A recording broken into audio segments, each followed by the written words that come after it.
ప్రియ దేవుని బిడ్డలారా, బైబిల్ చదవటం వినటం వల్ల మనలో విశ్వాసం పెరుగుతుంది. మన మార్గానికి త్రోవ చూపుతుంది. సమస్త జనులను శిష్యులనుగా చేయుడి మత్తయి 28:19 వచనంలో దేవుని వాక్యం తెలియచేస్తోంది.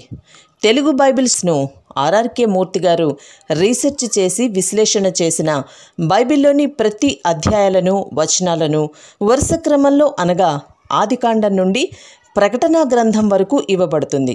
ప్రతి ఒక్కరూ ఆధ్యాత్మికంగా విశ్వాసంలో బలపడి మీ జీవితంలో ఎదుర్కొంటున్న సమస్యల నుండి విడుదల పొందండి.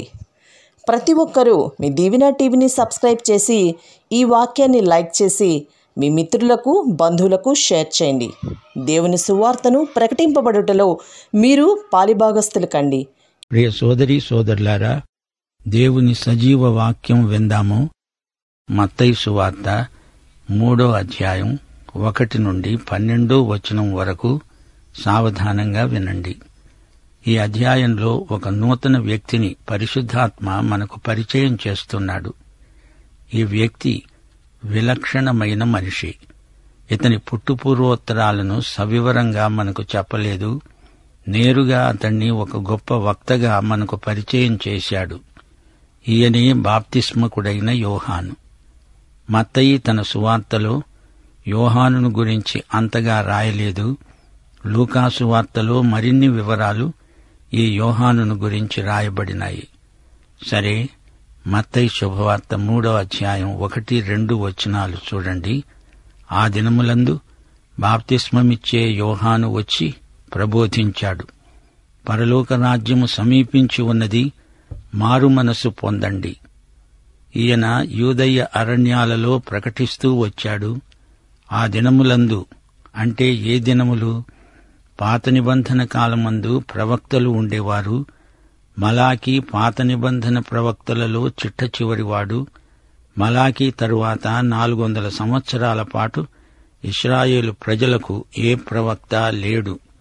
దేవుని పక్షాన ప్రజలతో మాట్లాడడానికి ప్రవక్తలు లేరు. ఈ 4 శతాబ్దాల కాలము మౌనకాలం, నిశ్శబ్ద సమయం. దేవుడు మాట్లాడలేదు. దేవుని మాటలు వినబడలేదు. ప్రజలు విచ్చలవిడిగా బరితెగి బతికారు. అలాంటి రోజుల్లో ఉన్నట్లుండి బాప్తిస్మకుడైన యోహాను కనిపించాడు. అతడు ప్రవక్త. లేక ప్రవక్త రంగస్థల ప్రవేశం చేశాడు. పాత నిబంధనలోని చివరి ప్రవక్త అన్నామే. ఆ మలాఖీ ఈ ప్రవక్తను గురించి కొన్ని మాటలు చెప్పాడు. మలాకీ గ్రంథం 3వ అధ్యాయం 1వ వచనం, ఇదిగో, నాకు ముందుగా మార్గము సిద్ధపరచడానికి నేను నా దూతను పంపుతున్నాను. మీరు వెతికే ప్రభువు అనగా మీరు కోరే నిబంధన దూత తన ఆలయమునకు హఠాత్తుగా వస్తాడు. ఇదిగో, ఆయన వచ్చేస్తున్నాడని సైన్యములకు అధిపతి అయిన యెహోవా సెలవిస్తున్నాడు. యోహాను ఒక దూతగా వస్తున్నాడు. బాప్తిస్మకుడైన యోహాను ఒక వార్తావహుడు. టెలిగ్రామ్ తెచ్చిన మనిషి కాదు, ఆ మనిషి తెచ్చిన టెలిగ్రామ్ మనకు ముఖ్యం. టెలిగ్రామ్య వార్త మీదనే మన మనస్సుంటుంది. అలాగే యోహాను వార్తావహుడుగా అంత ముఖ్యం కాదుగాని అతడు మోసుకొని తెచ్చిన వార్త మనకెంతో ముఖ్యం. అలాగే యోహాను ప్రకటించిన సందేశం ముఖ్యం. మనకు ప్రసంగికుని కంటే అతని ప్రసంగం ముఖ్యం. దేవునికైతే ప్రసంగికుడు ముఖ్యమే. దూతగా వచ్చిన యోహాను ఏమి ప్రకటించాడు? పరలోక రాజ్యం సమీపించింది, మారు మనసు పొందండి. రాజ్యం అనే మాట మత్తయి సువార్తలో పదే వినపడుతుంది. పరలోక రాజ్యం, దేవుని రాజ్యం, ఈ రెండూ ఒకటేనా అని అడుగుతారా? మత్తయి సువార్త 4వ అధ్యాయం 23వ వచనంలో దేవుని రాజ్యం అన్నాడు. ఇక్కడేమో పరలోక రాజ్యం అంటున్నాడు. పరలోక రాజ్యం అంటే పరలోక ప్రభుత్వం ఇక్కడ ప్రవర్తిల్లితే అది పరలోక రాజ్యం. పరలోక రాజు యేసు ప్రభువు.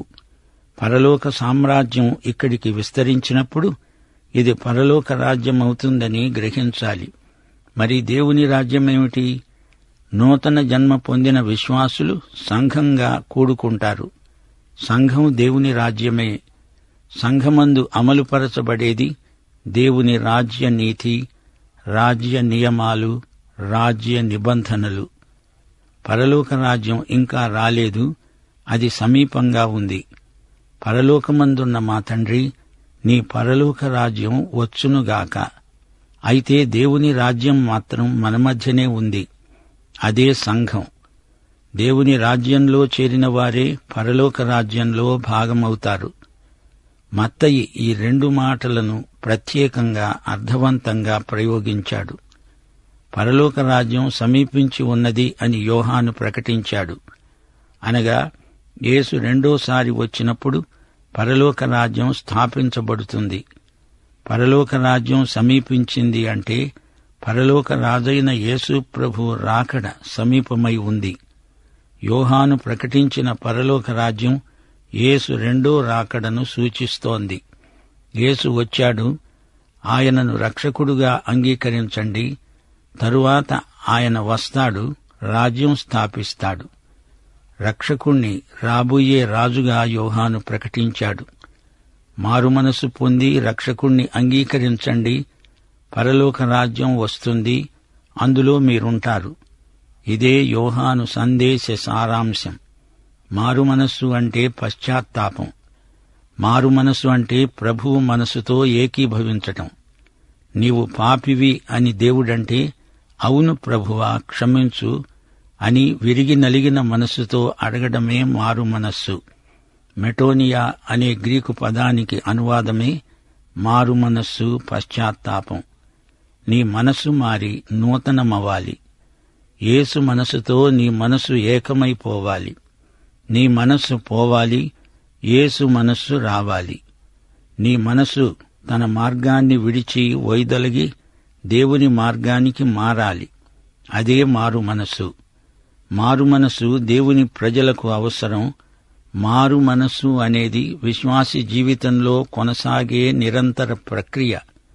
ఇక్కడ యోహాను ఆ కాలపు యూదులను, అనగా దేవుడు ఏర్పరచుకున్న ఇశ్రాయేలు జనాంగమును ఉద్దేశించి మారుమనస్సు పొందమని హెచ్చరిస్తున్నాడు.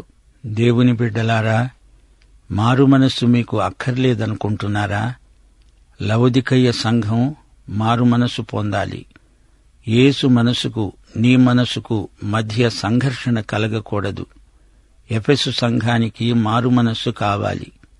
విశ్వాసులు ఆధ్యాత్మిక జీవితంలో చల్లబడి మొదటి ప్రేమను కోల్పోయినప్పుడు మారుమనస్సు రావాలి. అనగా దేవుని వైపునకు మరలాలి. ప్రకటన 2:5 సంఘమా, నీవు ఏ స్థితిలో నుండి పడిపోయావో అది జ్ఞాపకము చేసుకొని మారుమనస్సు పొంది ఆ మొదటి క్రియలను చెయ్యి. అలా చేసి నీవు మారుమనస్సు పొందితేనే సరి. లేని ఎడల నీ దీపస్తంభమును దాని చోటి నుండి తీసివేస్తాను. ప్రకటన 2:21 మారుమనసు పొందడానికి నేను దానికి సమయం ఇచ్చాను. అది తన జారత్వము విడిచిపెట్టి మారుమనస్సు పొందనొల్లదు. ఇదిగో, నేను దానిని మంచము పట్టించి దానితో కూడా వ్యభిచరించేవారు దాని క్రియల విషయమై మారుమనస్సు పొందితేనే గాని, లేకపోతే వారిని బహుశ్రమల పాలు చేస్తాను.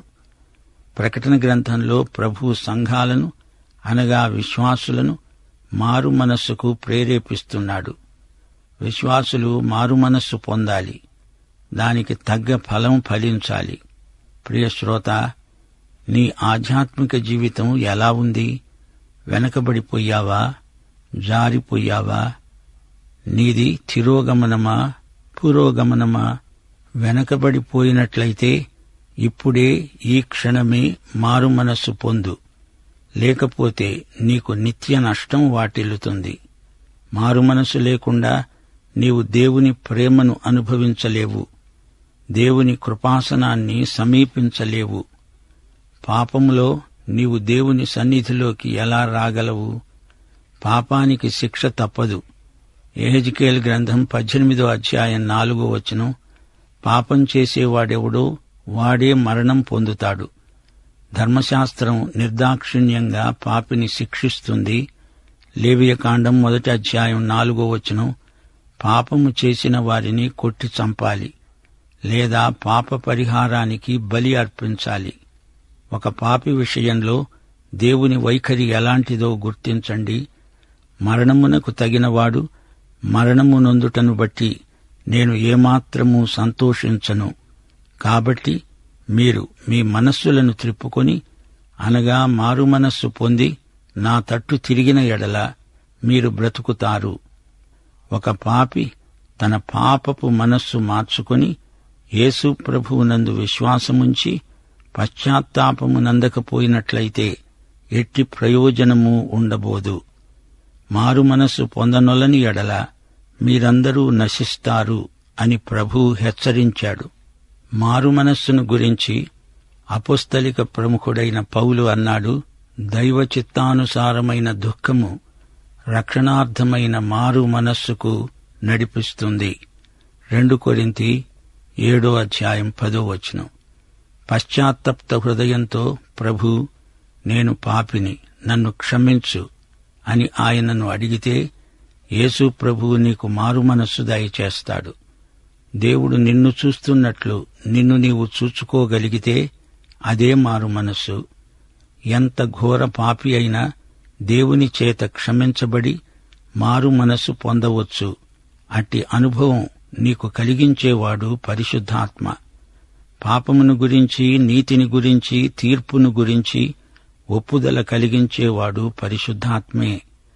మత్తయి సువార్త 3:2 పరలోక రాజ్యము సమీపించింది, మారు మనస్సు పొందండి అని యూదయ అరణ్యములో యోహాను ప్రకటించాడు. యోహాను అరణ్యంలో ప్రకటిస్తూ ఉంటే ప్రజలు తండోపతండాలుగా వచ్చారు. అతడు ప్రజల వద్దకు వెళ్లడం కాదు, ప్రజలే అతని వద్దకు వచ్చారు. ఈ రోజున బోధకులు కొందరు ప్రజాకర్షణకు ఏమేమో చెబుతున్నారు, ఏదేదో చేస్తున్నారు. ప్రజలైతే ఈ బోధకుల దగ్గరికి వస్తున్నారు గాని దేవుని దగ్గరికి రావటం లేదు. ఇదెంతో శోచనీయమైన సంగతి. యోహాను ఆకర్షణ కాదు, అతని వ్యక్తిత్వమూ కాదు, అది దేవాకర్షణ. యోహాను భాష అంత ఆకర్షణీయమా అంటే అదీ కాదు. మంచి అందమైన ఆలయంలో చక్కగా తీర్చిదిద్దిన ప్రసంగ వేదిక కాదు, అది అరణ్యసీమ. ప్రజలు యోహాను సందేశానికి కదిలించబడ్డారు. వారిలో సంచలనాత్మకమైన మారు మనస్సు కలిగింది. యూదయ అరణ్యం యెరూషలేమునకు 50 కిలోమీటర్ల దూరంలో ఉంది. యెరికో పట్టణానికి 8 కిలోమీటర్ల దూరంలో ఉంది. బేతేలుకు 20 కిలోమీటర్ల దూరంలో ఉంది.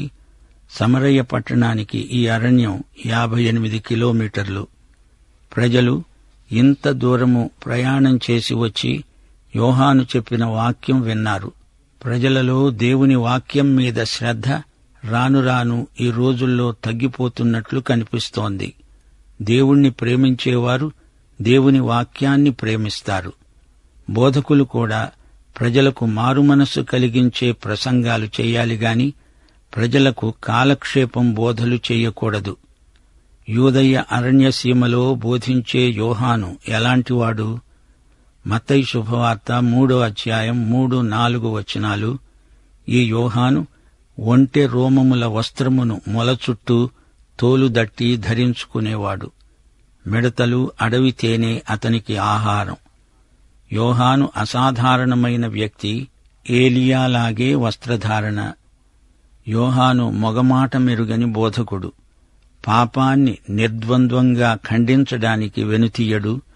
మత్తయి సువార్త 3:7 పరిసయ్యులలో, సద్దూకయ్యులలో అనేకులు బాప్తిస్మము పొందడానికి వస్తూ ఉంటే యోహాను నిర్మోహమాటంగా మాట్లాడాడు. సర్పసంతానమా, రాబోయే ఉగ్రత నుండి తప్పించుకోవడానికి మీకు బుద్ధి చెప్పిన వాడెవడు? మారు మనసుకు తగ్గ ఫలము ఫలించండి. యోహాను ఎంతైనా యథార్థపరుడు. నేను తగ్గాలి, ప్రభువు హెచ్చాలి, ఇదే అతని ధ్యేయం. మారుమనస్సు నిమిత్తము నేను నీళ్లలో మీకు బాప్తిస్మమిస్తున్నాను. అయితే నా వెనుక వచ్చేవాడు నాకంటే శక్తిమంతుడు. ఆయన చెప్పులు మోయటానికి కూడా నేను పాత్రుణ్ణి కాను. ఆయన పరిశుద్ధాత్మతో, అగ్నితో మీకు బాప్తిస్మమిస్తాడు అని అతడు ప్రభువును గురించి చెప్పాడు. యోహాను నీతిమంతునిగా తగ్గింపు జీవితాన్ని కలిగిన వ్యక్తి. స్త్రీలు కనిన వారిలో యోహాను కంటే నీతిమంతుడు లేనే లేడని లూకాసు వార్తలో ప్రభువు సాక్ష్యమిచ్చాడు. ఈ గొప్ప ప్రవక్త ప్రసంగాంశం ఏమిటంటారా? మత్తయి సువార్త 3:3 ప్రభువు మార్గము సిద్ధపరచండి, ఆయన మార్గము సరళము చేయండి, సరిచేయండి, తిన్నది చేయండి అంటూ అరణ్యంలో కేక వేసే ఒక శబ్దం. ప్రవక్త అయిన యెషయా ప్రవచనమిది. యెషయా గ్రంథం 40:3 ఆలకించండి, అడవిలో ఒకడు ప్రకటిస్తున్నాడు. ఎట్లనగా, మార్గము సిద్ధం చేయండి, ఎడారిలో మా దేవుని రాజ్య మార్గము సరళము చేయండి. యెషయా ప్రవక్త ఎవరిని గురించి ప్రకటించాడో ఆ వ్యక్తే ఈ యోహాను. ఇతడు అరణ్యంలో కేకవేసే ఒక శబ్దం. పట్టణాల్లో కాదు, పెద్ద పెద్ద మహానగరాలలో కాదు, అరణ్యంలో కేకవేసే శబ్దం. అనగా అతడు చిన్న సాధనం. యోహాను తనను గురించి ఎప్పుడూ గొప్పలు చెప్పుకోలేదు, ప్రగల్భాలు పలకలేదు. తాను తగ్గాడు, ప్రభువును హెచ్చించాడు. మనము కూడా ప్రభువును పైకి ఎత్తితే ఆయనే అందరినీ ఆకర్షించుకుంటాడు. యోహాను మొగమాట మెరుగని వ్యక్తి. ఉన్నది ఉన్నట్లుగా చెబుతాడు. ఎంతటి గొప్ప వ్యక్తి అయినా, రాజైనా పాపము చేసినప్పుడు గట్టిగా గద్దిస్తాడు. ఆ కాలపు నాయకుల దుష్ప్రవర్తనను వేలుపెట్టి చూపి మందలించాడు, ఖండించాడు, నిర్భయంగా పాపాన్ని ఎదిరించి పోరాడాడు. సద్దూకయులకు, పరిసయ్యులకు ఈ మాటలు చెప్పాడు. వారిని ఉద్దేశించి సర్పసంతానమా అని సంబోధించాడు. దేవుని కొరకు ఒక సుడిగాలి వలె అతని ప్రసంగం వీచింది. పాపాన్ని, ప్రజలలోని అవినీతిని గద్దించాడు. యోహాను గొప్ప దైవజనుడు. యోహాను ఖండన మండనలు నిర్మాణాత్మకమైనవి, వినాశనాత్మకమైనవి కానే కాదు. వ్యక్తుల జీవితాలను కట్టడానికి విమర్శించాడు గాని పడగొట్టటానికి కాదు. వ్యక్తి యొక్క పాపాన్ని కక్షతో, అసూయతో కాక ప్రేమ గలిగి సత్యము చెప్పాలి. యోహాను యూదయ అరణ్యంలోకి వెళ్లకముందు అతడు దేవుని సముఖంలో ఎక్కువ సమయం గడిపేవాడు. అందుచేతనే అతడంత నిర్భయంగా పాపాన్ని పాపంగా ఖండించాడు. కాబట్టి మనుషుల ఎదుటికి వచ్చే ముందు దేవుని సన్నిధిలో సమయం గడపాలి. దేవుని ముందు ఎంత సమయం గడుపుతామో అంత ధైర్యంగా మనం ప్రజల ఎదుట నిలవగలుగుతాము, బోధించగలుగుతాము. ఈయన విలక్షణమైన, అసాధారణమైన వ్యక్తి. ఆయన వేసుకున్న దుస్తులు, తినే ఆహారము ఎలాంటివి? ఈ యోహాను ఒంటె రోమముల వస్త్రము, మొల చుట్టూ తోలు దట్టి ధరించుకునేవాడు. మిడతలు, అడవి తేనె అతనికి ఆహారం. ఇలాంటి మోటు మనిషిని ఎవరు లెక్క చేస్తారు? ఆ కాలంలోని ప్రజలు మాత్రం భక్త యోహానును చూచి భయపడేవారు. అతని నోట ఎల్లప్పుడూ దేవుని వాక్యమే ఉండేది. అతడెవరికీ భయపడేవాడు కాడు. 400 సంవత్సరాలు అనగా 4 శతాబ్దాల పాటు అప్పటి ప్రజలకు ప్రవక్త లేడు. ఆ తరువాత యోహాను వచ్చాడు. ప్రజలతణ్ణి ఒక గొప్ప ప్రవక్తగా గుర్తించారు. ఇతని దుస్తులు, ఆహారము, ప్రవర్తన ఏలీయాను పోలి ఉండడం ఒక విశేషం. 1 రాజులు 1:8 ఏలీయా యొక్క వ్యక్తిత్వం వర్ణించబడింది. యోహాను జీవితమే ఒక సందేశం. అతనిలో ఆధ్యాత్మిక ఉత్కంఠ, ఎనలేని పౌరుషం కొట్టవచ్చినట్లు కనిపిస్తాయి. అలాగే మనం కూడా పౌరుషాన్ని అలవరుచుకోవాలి. పరిస్థితులతో రాజీ పడకూడదు. యోహానులాగా తగ్గించుకోవాలి. ప్రభువును హెచ్చించాలి. ప్రార్థనాపరులమై నిర్భయంగా సువార్తను అశేష ప్రజలకు ప్రకటించడానికి ముందుకు రావాలి. మత్తయి సువార్త 3:12 యోహాను అన్నాడు, ఆయన చేట ఆయన చేతిలో ఉన్నది. ఆయన తన కళ్లమును బాగా శుభ్రం చేసి గోధుమలను కొట్టులో పోసి ఆరని అగ్నితో పొట్టును కాల్చివేస్తాడు. పరిశుద్ధాత్మ చేసే పరిచర్య చాలా గొప్పది. మార్కు సువార్త 1:8 యోహాను అన్నాడు, నేను నీళ్లలో మీకు బాప్తిస్మమిచ్చాను గాని యేసు పరిశుద్ధాత్మలో మీకు బాప్తిస్మమిస్తాడు. లూకాసు వార్త 3:16-17 ఆయన పరిశుద్ధాత్మలో అగ్నిలో మీకు బాప్తిస్మమిస్తాడు. అగ్నిలాగా పరిశుద్ధాత్మ శుద్ధి చేస్తాడు, బంగారాన్ని పుటం పెడతాడు, మష్టును చెత్తను దహించి వేస్తాడు. యోహాను ఇచ్చిన నీటి బాప్తిస్మము యేసు ఆత్మయందు ఇవ్వబోయే బాప్తిస్మానికి సూచనగా ఉన్నది. యోహాను బాప్తిస్మము నీటి బాప్తిస్మం, ఇక్కడ నీరు మాధ్యమం. అలాగే యేసు ఇచ్చే బాప్తిస్మానికి పరిశుద్ధాత్మే మాధ్యమం. యేసు తన విశ్వాసిని పూర్తిగా పరిశుద్ధాత్మలో ముంచుతున్నాడు. అనగా విశ్వాసి పూర్తిగా తనకు చెంది ఉన్నట్లు అది ముద్ర. అగ్ని శుద్ధి చేస్తుంది, దహిస్తుంది. యేసు రక్షణను అంగీకరించిన వారికి శుద్ధి, తిరస్కరించిన వారికి తీర్పు. అంతా దహనమే. యూదులకు యోహాను మాటలు భయం గొల్పాయి. మత్తయి సువార్త 3:7 యోహాను వాడిన ఉపమానం ఎలాంటిది? సర్పసంతానమా, అరణ్యానికి నిప్పంటుకుంది, ఉగ్రత నుండి తప్పించుకోవడానికి పాముల్లాగా పారిపోతారా? మీకీ ఆలోచన చెప్పిందెవరు అని యోహాను ప్రశ్నిస్తున్నాడు. మీరు భౌతికంగా అబ్రహాముకు పిల్లలు నిజమే కాని అంతమాత్రాన మీరు దేవుని రాజ్యంలో ఉంటాములే అని ఆత్మవంచన చేసుకోవద్దు. మీకంటే రాళ్లు నయం. ఫలించని చెట్టు నరకబడి అగ్నిలో పడవేయబడుతుంది, జాగ్రత్త. మారు మనసుకు తగ్గ ఫలం ఫలించకపోతే మీ గతి అంతే. సోదరీ సోదరులారా, దేవుని తీర్పునకు తిరుగులేదు. ప్రభు అంటున్నాడు, నేను ద్రాక్షావల్లిని. ఫలించని తీగె ఎండిపోతుంది, దాన్ని అగ్నిలో తగలబెట్టాల్సిందే. దానికి తప్ప మరి దేనికి అది పనికిరాదు. ప్రభు అయిన యేసుక్రీస్తు వారి కృప, తండ్రి అయిన దేవుని ప్రేమ, పరిశుద్ధాత్మ యొక్క అన్యోన్య సహవాసము మనకందరికీ నిత్యత్వము పర్యంతము తోడై ఉండునుగాక. ఆమేన్.